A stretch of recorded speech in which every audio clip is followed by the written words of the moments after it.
There are things not even soap operas dare to tell, because if they did, people would say it's exaggerated, made up, the work of an overactive imagination.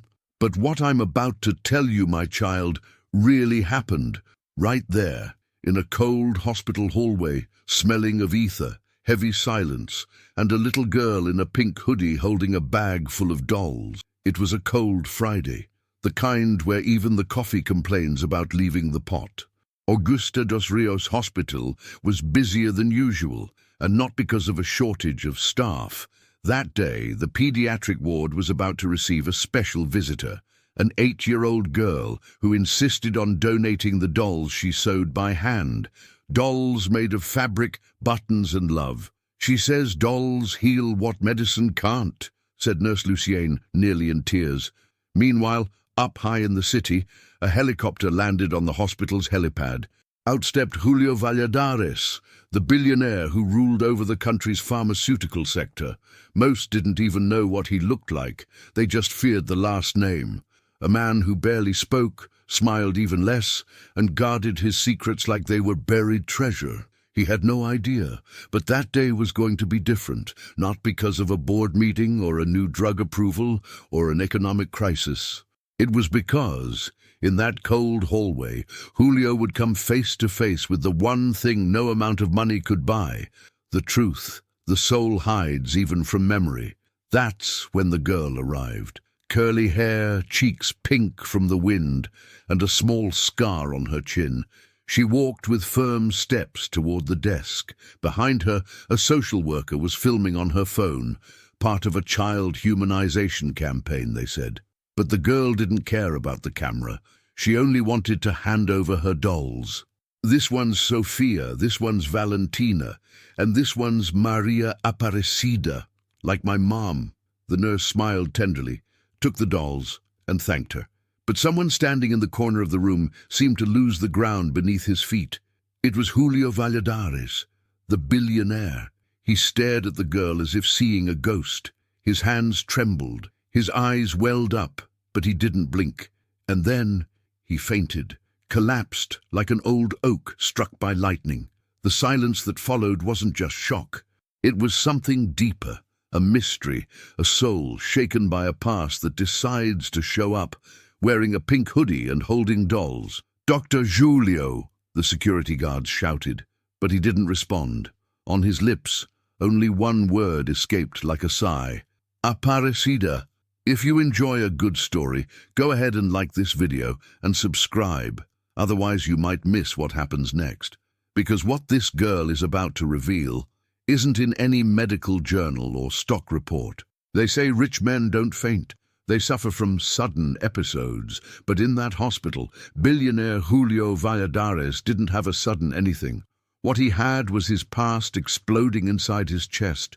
The image of that little girl holding the doll was stronger than any drug his company ever made, stronger even than the pride stitched into his tailored suit. While the medical team rushed to assist the mogul sprawled on the floor, the girl, startled, huddled in a corner of the hallway. Nurse Lucienne knelt beside her. "Is the man okay?" the child asked, eyes wide.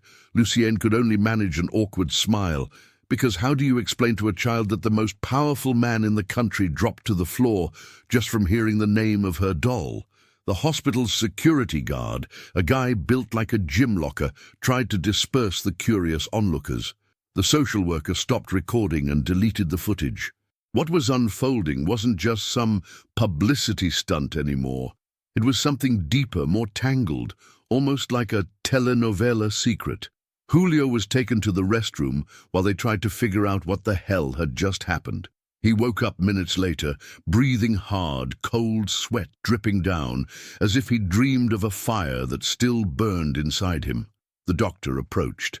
"Mr. Valladares, do you remember what happened?" He looked at the ceiling, swallowed hard, and replied with a voice that seemed to come from a forgotten place. "I saw Aparecida." "Who's Aparecida?" He looked at the doctor like she had just asked the most dangerous question in the world, the same question he had avoided for 30 years. "She's a woman I should have protected," he said, "and I left her behind." Meanwhile, In the hospital lobby, the girl was still waiting with her bag of dolls. She pulled out one of the last remaining dolls and said calmly, "This one's my favorite.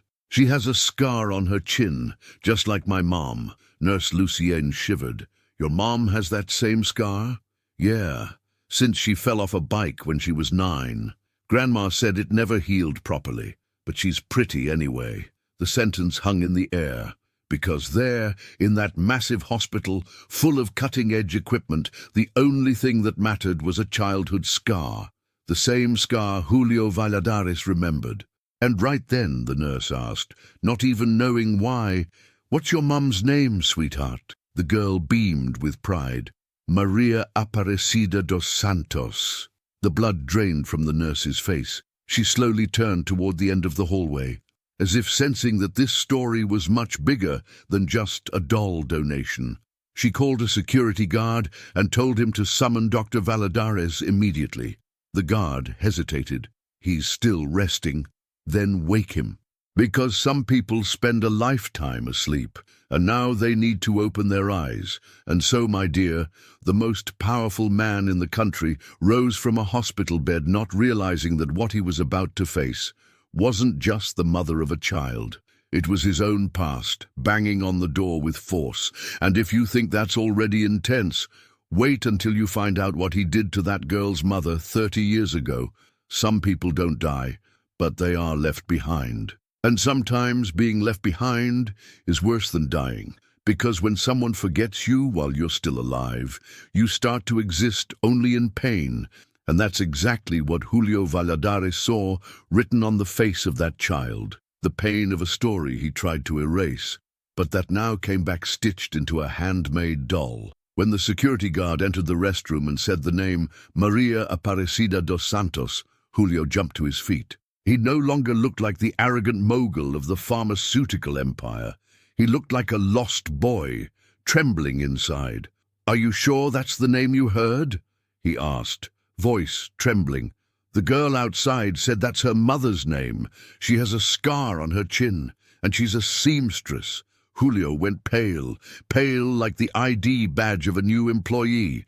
He ran his hands through his hair, looked at the floor, then the ceiling, and finally faced the mirror in the room. "I left her at the bus station," he murmured, as if confessing a sin to the wall. "Told her I'd be back in 2 weeks, and I never came back." At that moment, the security guard didn't know whether to leave the room or stay and listen. Because right there, my friend, the elite mask was falling apart, and underneath it was a coward, a man who chose career, status, comfort, and buried a love story like someone burying a dog in the backyard. "Was she pregnant?" the guard asked, still trying to understand. Julio looked at the man as if he had been punched. She didn't know yet, but yes, silence. The kind of silence that makes noise. The kind of silence that screams, "Now deal with it." He left the room without saying another word, walked the hallways like a ghost. Every step was a brick of the past crumbling beneath him, and there in the reception, the girl was still there, standing, holding the last doll. When their eyes met, it was like time made a sharp, ripping sound. "Are you the man who fainted?" she asked innocently. He could only nod, nearly breathless. "Do you want a doll too?" "What's her name?" "This one doesn't have a name yet. Mommy always said that when we meet someone special, we feel the name. Want to choose?" Julio took the doll in his hands. She had black yarn hair, blue button eyes, and a crooked stitch on her chin.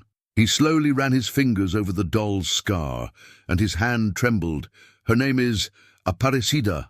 The girl smiled, not knowing that word was melting the heart of a man made of steel. And before anyone could say anything, Julio asked, "Can I meet your mother?" The girl looked suspicious. "She doesn't like visitors, but today's her day off. She's sewing at home. Could you take me to her?" The girl thought for a moment, looked around, then answered with the most natural voice in the world, "If Grandma lets me, I will, but only if you promise to be polite. My mum's been hurt enough by lying men." That, my child, was more than an answer. It was a slap with a lace glove. Because for the first time, the most feared man in the pharmaceutical industry was afraid of disappointing a child. And you, thinking billionaires don't cry. Wait until he arrives at that house, and sees what's left of the woman he abandoned while pregnant at a bus station.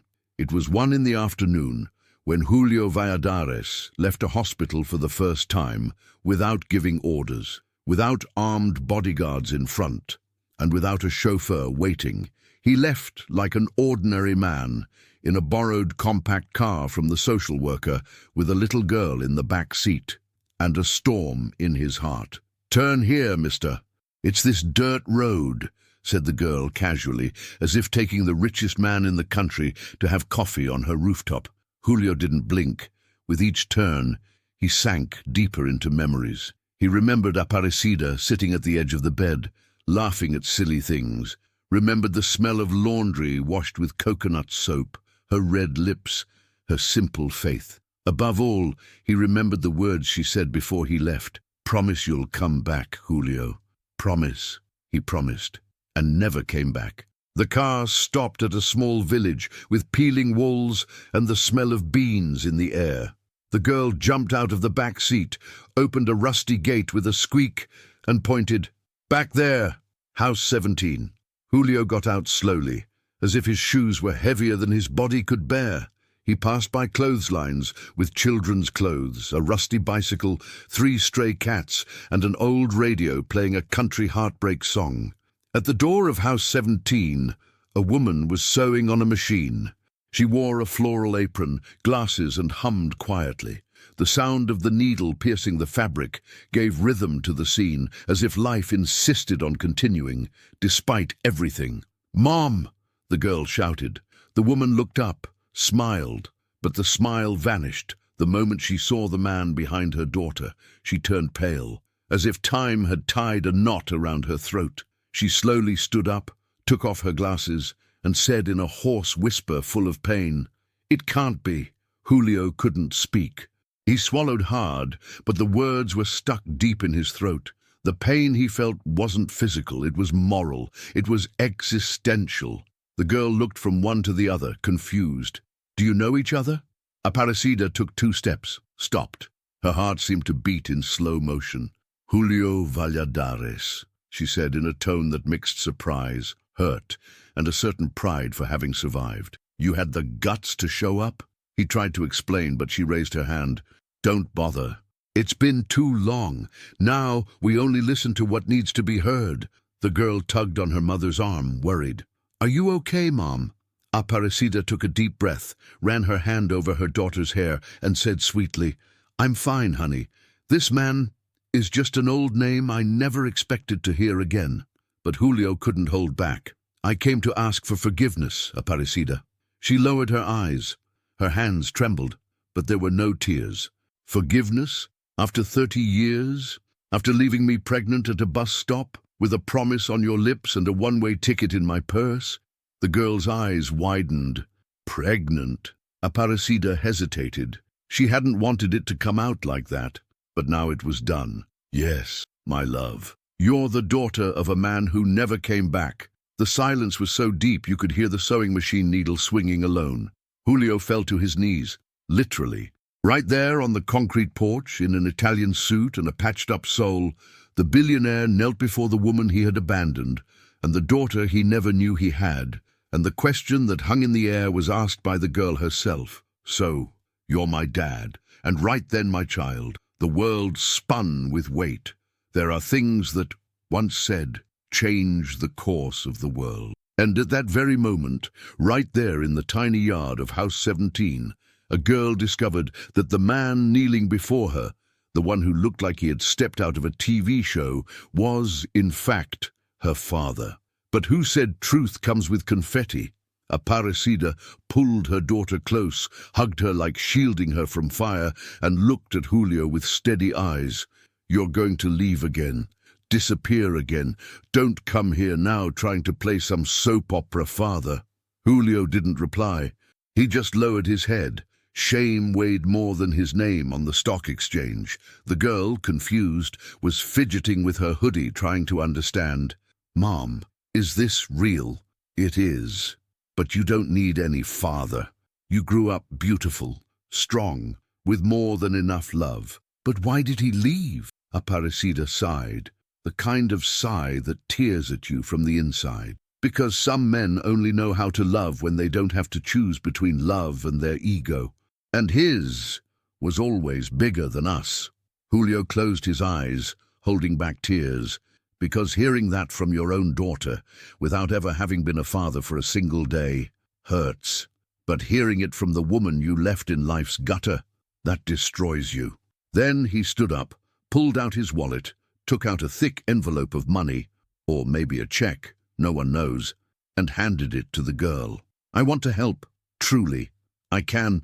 But Aparecida slapped the paper. The envelope flew across the yard like a leaf without a name. You think money solves this? She spat the words with such contempt even the cat scattered. What you have can't pay for what I lived through. Hunger, humiliation, sewing through the night with a sick baby in my arms. The shout echoed through the village, and that's when a neighbor peeked through her window. Another showed up at the gate. 2 more stepped closer. "Now, what's that man doing here, Aparecida?" yelled a woman from house 14. "Is that the guy from TV?" Another whispered. "Leave, Mr. Julio.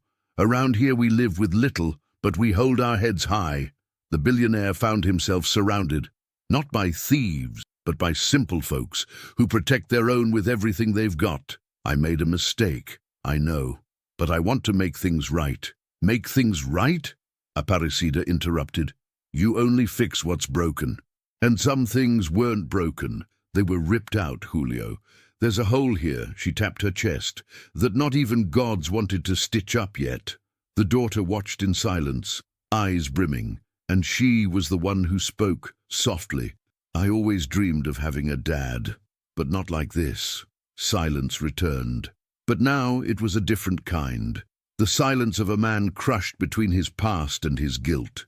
He picked up the envelope from the ground, straightened his jacket, and said, I won't force it, but I'll prove I've changed, and he walked away, slowly, without looking back. Aparecida held her daughter close, and said, voice trembling, He may be your father, but you'll only call him that the day he proves he deserves it. And that day began the hardest battle a man can ever fight, the war of reclaiming lost time. They say time is the best medicine, but they forget to say that some wounds time doesn't heal. It only puts to sleep. And when they wake up, they scream. Julio Valladares returned to the car in silence, the door shut like a verdict. Guilty. The driver didn't dare ask anything, just turned on the engine and drove down the narrow street, while the billionaire stared out the window searching out there for the boy he once was. The one who was afraid to love, the one who ran away from Aparecida, pregnant, with a pretty excuse, and an even bigger cowardice. The next day his name was splashed across the headlines. Philanthropist visits poor neighborhood in social project. Mystery behind private visit. Sparks stir. But it wasn't philanthropy. It wasn't PR. It was guilt. Julio spent the entire day locked inside his penthouse, cancelled all meetings, turned off his phone, and sat there on the floor of his living room, flipping through an old box he had asked his mother's staff to find in the archives. There were letters from his youth, the only ones Aparecida ever sent him, and he never replied to. Julio, I miss you. My belly is starting to grow. The baby kicks when I sing that song you liked. He held the paper like he was holding his own heart. The words, blurred by the water of time, or by the tears of the one who wrote them, burned like a branding iron. And there, on that marble floor, overlooking the whole city, he broke down in tears. The ugly kind, the kind powerful men hide even from themselves. A cry 30 years overdue. Meanwhile, in Villa Santa Dalila, Aparecida was cooking rice beans and baked ribs. Her daughter, quiet, played with a new doll. Mom, do you still love him? The question cut deep. It's not about loving, it's about surviving. But what if he changes? Aparecida sighed. Some people change, but some only regret, because they got caught. The girl stayed quiet, then whispered, I wish he could hear me sing. Why? Because I dreamed he cried. But not out of guilt. He cried out of love. Aparecida stopped stirring the pots. That hurt. Because what her daughter wanted wasn't luxury or expensive gifts. It was recognition. On Monday, the social worker showed up at the hospital with surprising news. Mr. Valadares is paying to renovate the entire pediatric wing. He's putting in a playroom, music, educational toys, everything under the name of the Project Brave Doll. Lucienne, the nurse, widened her eyes. But that was the name the girl wanted to give the doll, without a name. He said he doesn't want applause.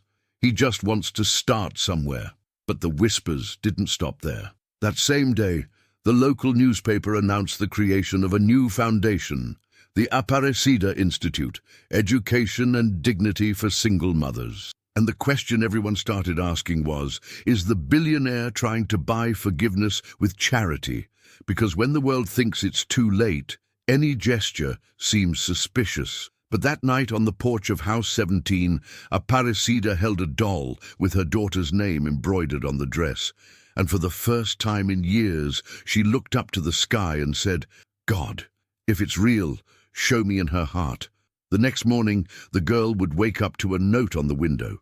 And what was written there would shake everything. Waking up early in Villa Santa Dalila means hearing the gas truck horn, the neighbor's cats meowing, and Mrs. Norma's radio playing old boleros.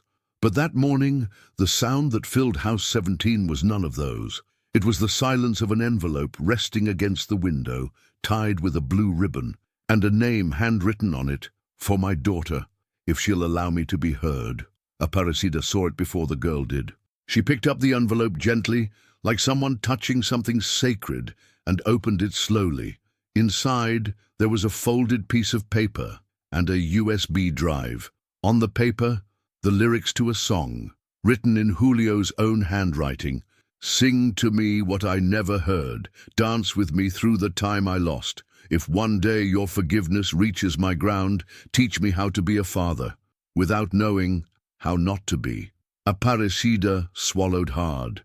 On the back of the page, a note. She said she liked to sing.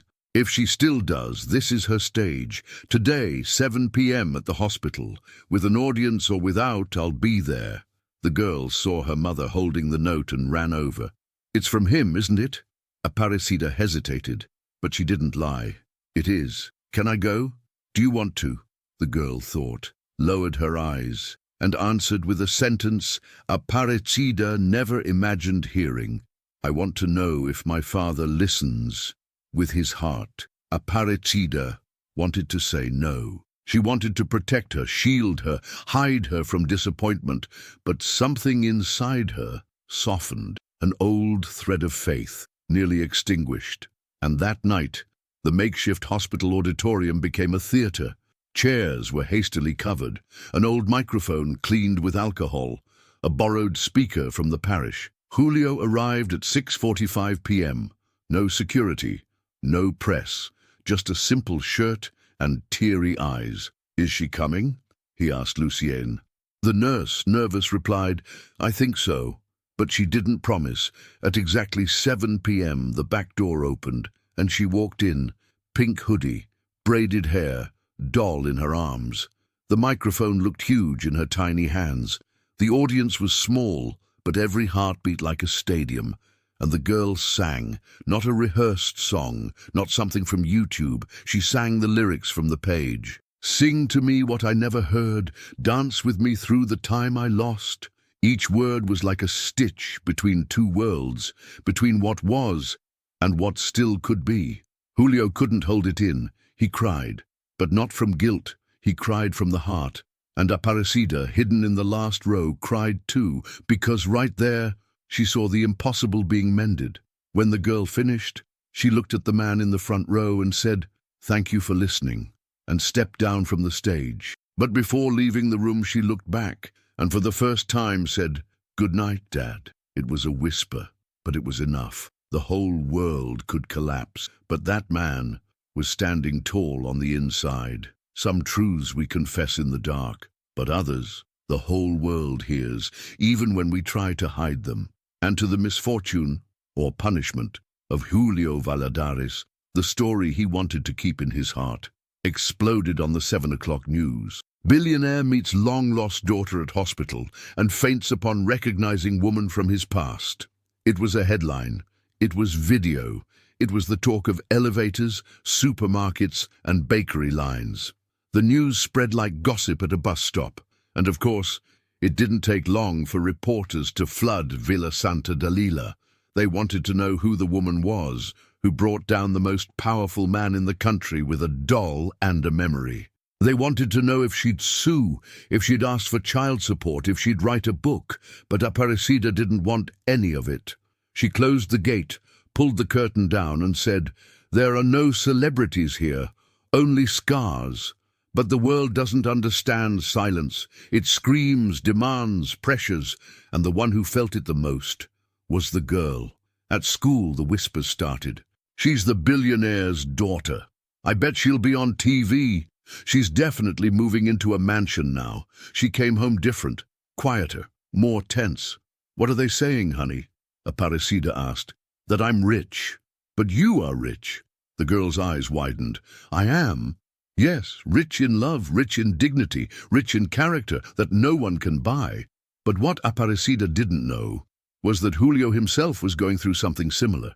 Meetings were cancelled, contracts suspended, directors demanded answers. "Julio, this story is tarnishing the company's image," the vice president shouted. "Then let it tarnish. Are you really going to let this turn into a public soap opera?" "It's not a soap opera, it's my life." That same week, Julio did the unthinkable. He called a press conference. The entire country stopped to watch. Everyone wanted to know if it was true. If he had really abandoned a pregnant woman and only reappeared decades later. But he didn't run from it. With steady eyes, he said live on national television. 30 years ago, I made the biggest mistake of my life. I ran from love. I ran from responsibility. I ran from someone who offered me the purest thing there is, trust. And today what I received was forgiveness. Forgiveness from my daughter. And with some luck, maybe one day, from her mother too. It was like throwing gasoline on a fire. Some applauded, others attacked, but Aparecida watched silently on the small kitchen TV. And when he finished, staring straight into the camera, saying, "I don't want to clean my name. I want to honor the name my daughter carries." She turned it off. Tears ran down her face, but she didn't let them hit the floor. She wiped them with the back of her hand and murmured, "The world might applaud, but here, forgiveness has to be lived." The next morning a letter arrived, handwritten, slow, almost timid. "Dear Aparecida, you owe me nothing, but I owe you both everything. Just let me show it, one day at a time." She read it, reread it, then placed it in the little box where she kept her daughter's school reports, childhood drawings, and the first lock of hair. And she said, "One day at a time. That could be a lot, or it could be everything." But she had no idea that the next day would bring a visitor that would change everything. Some visitors knock gently, some ring the doorbell, but some don't need any noise, because just showing up already turns everything upside down inside. It was a hot afternoon, one of those when the sky threatens rain but never delivers. Aparecida was in the kitchen, sewing a dress for her daughter to wear at the school presentation. The girl was listening to music on the radio, humming softly. Peace. Until there was a knock at the door. 2 knocks, sharp, quick. "Must be Mrs. Celia asking for sugar again," the girl joked. But when Aparecida opened the gate, her smile disappeared. Standing at the door in high heels and perfume far too expensive for that neighborhood was a woman who looked like she had stepped out of a primetime soap opera. "Good afternoon," she said with a soft voice, full of thorns. "I'm Julio's wife." Aparecida froze. Time stopped. The girl inside sensed the silence and came running. "Mom, who is it?" But Aparecida didn't respond. She was still staring at that woman with sleek hair, pearl earrings, a Louis Vuitton purse, and a gaze that didn't come in peace. "May I come in?" "Depends what you want here." The woman didn't even blink. "To find out who you are and what you want with my husband." Aparecida crossed her arms, firm. "What I want? Lady, he's the one who wanted me and then left. I'm just living the life that was left behind. Did you know he was married? I knew he was a coward. The married part came after he ran away from me." The daughter was listening behind the curtain, hiding, but the woman saw her. So, that's the girl, she pointed with disdain. The bastard daughter? Aparecida lost control. The slap was sharp. Smack! No one here is a bastard. Around here we have names, stories, and more than enough courage to face bitter rich women. The woman stepped back, her face red, but her tone still arrogant. Do you really think he'll give it all up for you? Lose his name, his company, his prestige? I don't want him to lose anything. I want him to gain some shame. The rest, that's his problem. The woman scoffed, grabbed her purse, turned to leave, but before walking out, dropped the bomb. He already has a lawyer. He'll demand a DNA test. And if this girl is really his, you'll have to deal with the weight of splitting a fortune. Aparecida smiled for the first time. My daughter doesn't divide fortune, she multiplies dignity, and slammed the gate in her face. The girl came running. Mum, was that who I think it was? It was, but she's no one for you to worry about. She called me a bastard.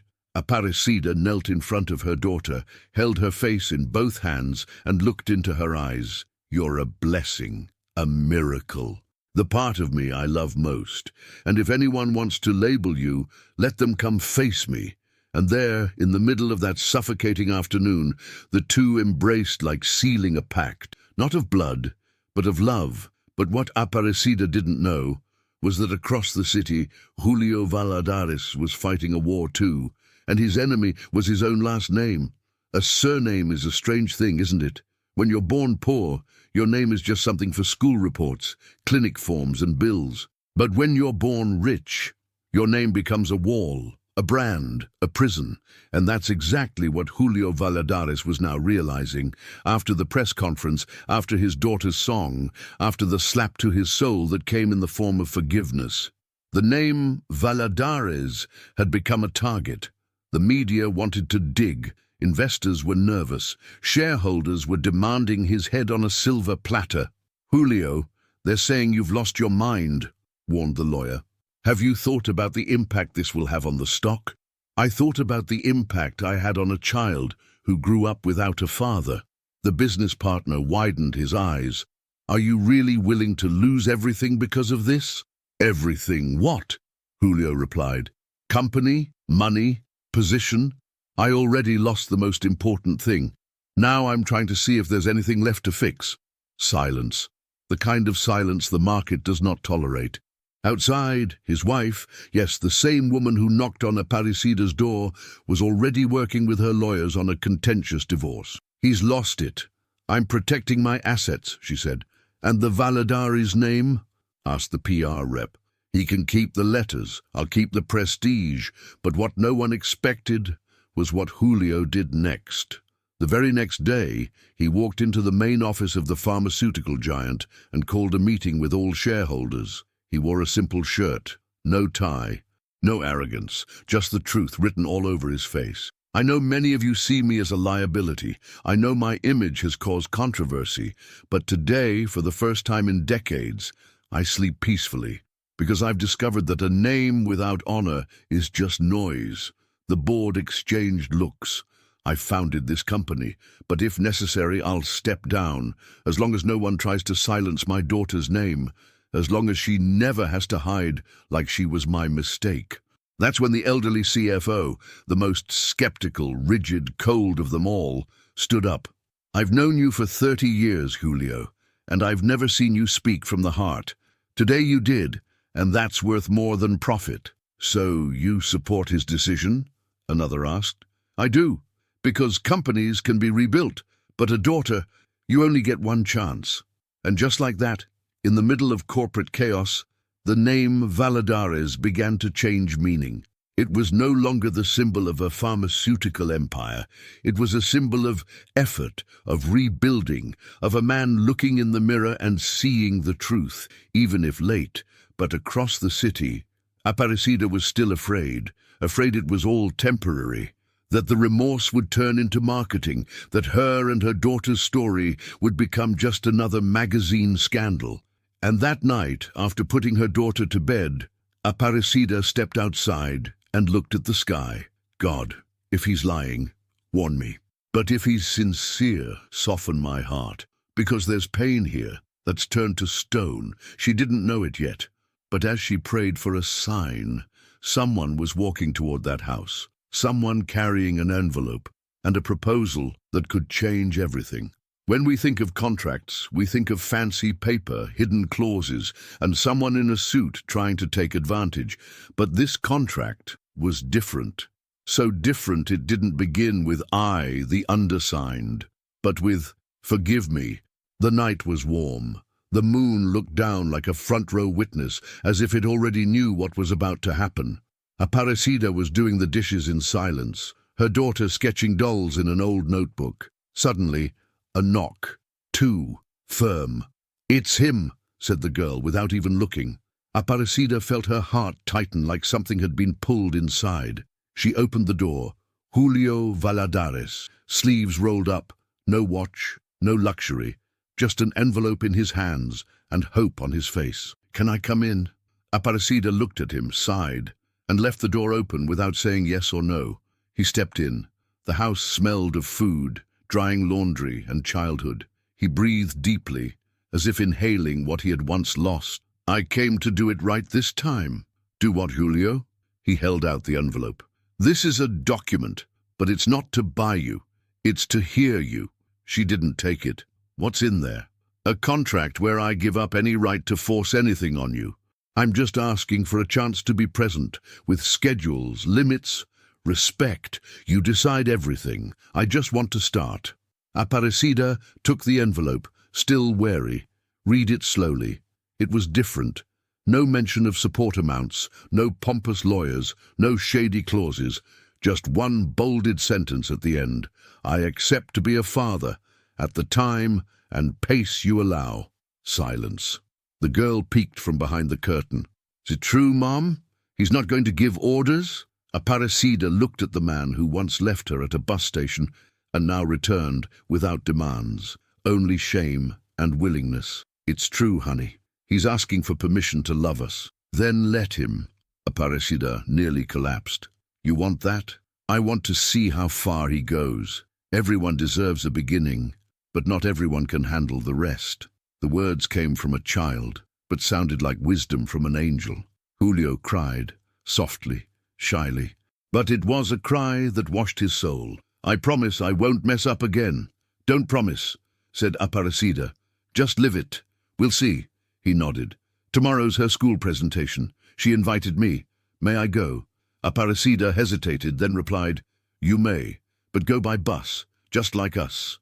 He smiled, his first sincere smile in years, and there, in that modest living room, the greatest contract in the world was signed. No witness, no notary, but with faith stitched in the eyes. And outside, the popsicle vendor murmured, "That man's gonna marry her. Mark my words."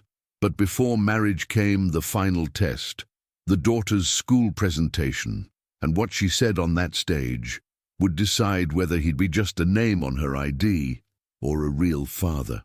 The school auditorium was packed. Julio, in simple clothes, sat discreetly in the third row. No security, no status, just a tight heart hoping for something he never had, a father's moment. Estella stepped onto the stage with her doll in hand. She didn't recite a poem or sing, she just spoke. "I grew up thinking my dad was just someone I made up in my head, but he's real, he's here. And even if he messed up, now he listens to me, and that means a lot." Julio cried. Aparecida, sitting in the back, cried too. The girl finished, "This is the brave doll, made with crooked thread and the right kind of love, just like our life." In the end, she looked at her father. "Thank you for coming," and stepped off the stage. Julio stood, walked to her and said, "I'm Estella's father, and it's the first time I've ever been proud of a title." The auditorium gave a standing ovation, and Aparecida, for the first time, held his hand. But outside, someone was preparing the final blow. In a luxury office, Otavio Valladares smiled with venom in his soul. Julio's cousin, he had taken advantage of the public exposure to try to steal his power. He got weak with this daughter story. Time to act.